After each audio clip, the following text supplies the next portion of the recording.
자, 글로벌 정면 승부 예고해 드린 대로 오늘은 미국으로 가보겠습니다. 뉴욕의 이희향 라디오 코리아 특파원 연결하겠습니다. 안녕하세요.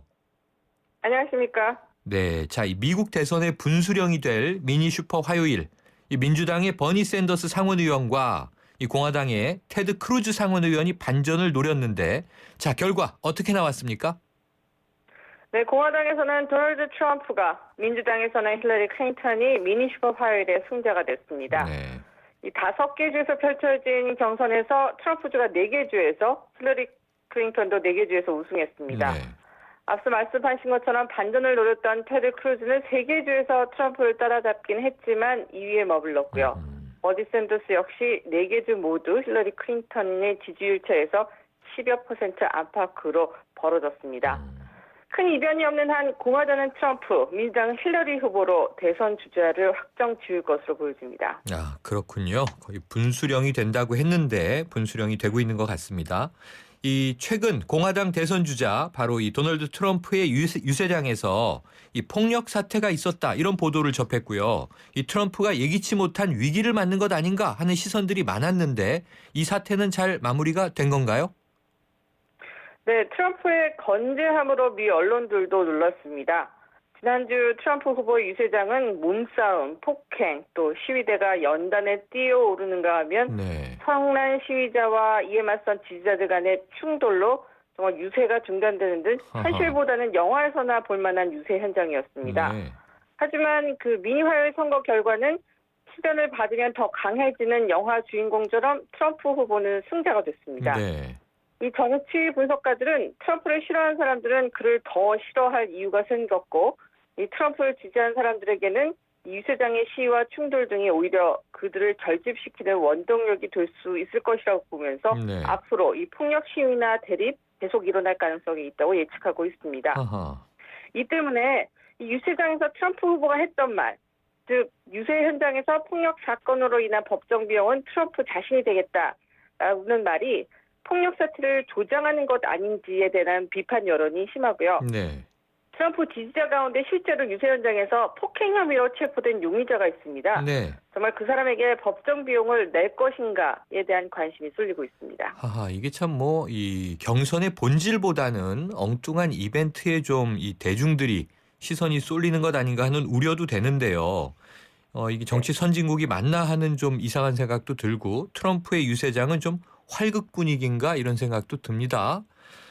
아, 그런가 하면요. 이 미트 롬니 전 매사추세츠 주지사죠. 이 도널드 트럼프가 지명되는 것을 막기 위해서 이 존 케이식 오하이오 주지사에 대한 지지 선언을 했는데요. 그렇다면 이 미국 선거에서도 우리나라처럼 후보 단일화가 가능한 건가요? 미 대선에서는 한국과는 달리 그 대선 후보들이 대의원 수를 얼마나 많이 가지고 가느냐가 중요하기 때문에 네. 이 독주하는 후보를 막기 위해 오히려 단일화는 안 합니다. 아하. 올해 공화당 경선이 그렇습니다. 네.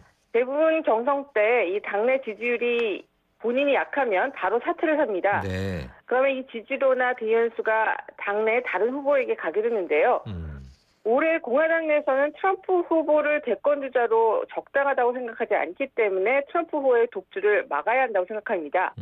그래서 트럼프의 표심을 나누기 위해 공화당 내부에서는 적극적으로 존 케이식 후보와 테드 크루즈 후보를 지지하며 끝까지 경선을 치르도록 독려하고 있습니다. 즉 이 두 후보의 대의원 수를 모아야 7월 공화당 전당대회 때 공화당 수뇌부가 트럼프 후보를 대선 후보가 아닌 다른 후보로 교체할 수 있는 기회를 마련할 수 있는 것이기 때문입니다. 이것이 현재 트럼프 후보를 막기 위한 공화당 내부의 대안으로 떠오르고 있는 상황입니다. 네, 자 우리나라 선거 방식하고는 조금 이제 차이가 있는 대목인데요. 자 이제 일부 지역에서는 승자 독식 또는 이 부분 승자 독식 경선이 진행되는 거죠?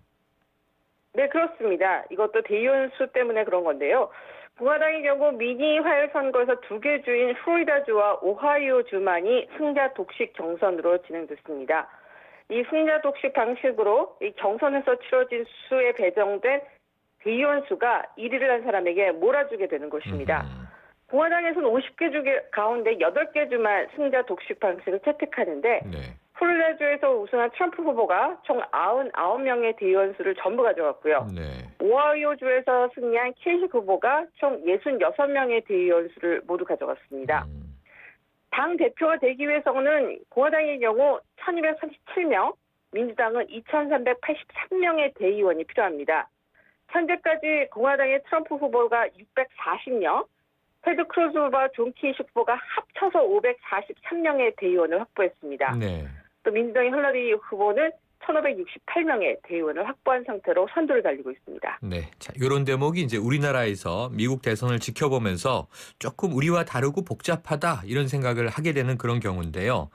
자, 이 네. 미국에서요, 이 민주당과 공화당 주자들의 TV 토론이 열리는 날, 이 주요 언론들이 웹사이트에서 이들의 발언을 검증하는 코너를 만든다 이런 보도를 봤어요. 그럼 유권자 입장에서는 지금 이 후보자가 거짓말을 하는지 안 하는지를 인터넷으로 바로 이제 검증할 수 있는 거 아닙니까? 유권자 입장에서 네, 보다 정확한 정보를 알 수 있으니까 이거 아주 좋을 것 같은데, 자, 여기에 대해서 미국 국민들의 반응 어떤가요? 네, 굉장히 좋아합니다. 저 역시도 이 발언 검증 코너를 좋아하는데요. 네. 주요 언론사들마다 발언 검증 코너가 있습니다. 딱히 TV 토론이 열리는 날뿐만 아니라 유세 때 했던 말들 가운데서도 사실 여부를 검증해 놓습니다. 네. 이 각 언론사마다 운영 방식이 조금씩 다른데요. 실례로 월스트리트저널 같은 경우는 기사화 형식으로 되어 있습니다. 네. 그리고 피노키오 얼굴의 스티커를 통해서 후보들의 부정확성에 대한 심각성을 평가하죠. 네. 단순히 허풍 또는 정확하지 않은 말을 했을 때는 그 피노키오 얼굴 스티커가 한 개지만 이 말한 내용이 좀 심각하게 부정확할 경우에는 한 4-5개가 있습니다. 네. 그리고 또 기사를 읽은 독자들도 같은 피노키오 얼굴 스티커로 평가를 할 수 있기 때문에 이 피노키오 얼굴 스티커만 봐도 이게 많은 기사들은 어떤 후보가 허풍이 많고 거짓말을 많이 했는지를 알 수 있죠. 네. 이 뉴욕타임즈 같은 경우는 기사 형식보다는 트위터나 페이스북에서 확인할 수 있을 정도로 짧은 문장으로 되어 있습니다. 네. 후보들의 얼굴 사진과 함께 짧은 사실들을 확인한 내용, 그리고 한 줄 평가가 있는데 그 한 줄 평가가 재밌습니다. 실례로 날짜가 잘못됐습니다. 아하. 혹은 불공평한 지적입니다. 네. 라는 한 줄 평가와 함께 이 색깔에 따라 그 심각성을 표시합니다. 빨간색은 잘못된 정보, 노란색 혹은 초록색은 고려해 볼 만한 정보 같은 것이죠. 그래서 유권자들이 관심만 있다면 쉽게 색깔과 한 줄 평가로 내용을 선별해 읽을 수 있습니다.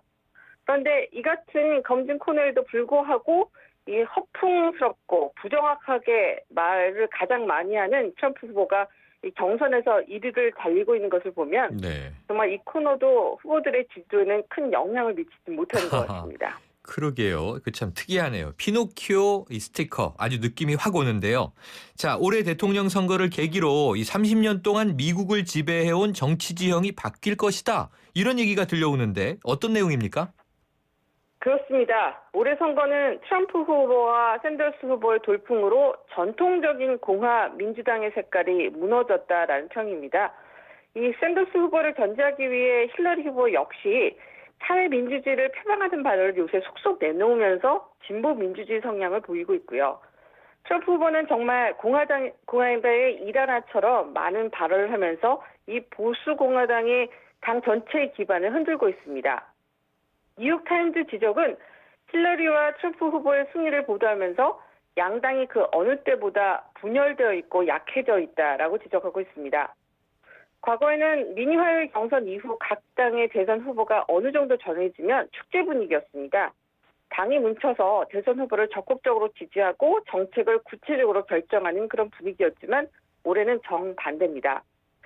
이 정치 전문가들은 힐러리나 트럼프 후보 모두 개인적으로 이미 어느 누구보다도 알려질 만큼 알려진 유명인이기 때문에 이 과거에는 후보들이 민주, 공화 당별로 특정 계층 혹은 세대만의 지지 기반이 중요했지만 올해 두 후보 모두 후보만의 정치 색깔로 전 세대에 걸친 지지 기반을 확보하고 있다는 점이 특징이라고 지적하고 있습니다. 이 때문에 이번 미 대선을 통해서 정치 지형이 바뀔 것이라는 얘기가 지배적입니다. 네, 오늘 소식 감사합니다. 네, 감사합니다. 지금까지 미국 뉴욕에서 이희양 라디오 코리아 특파원이었습니다.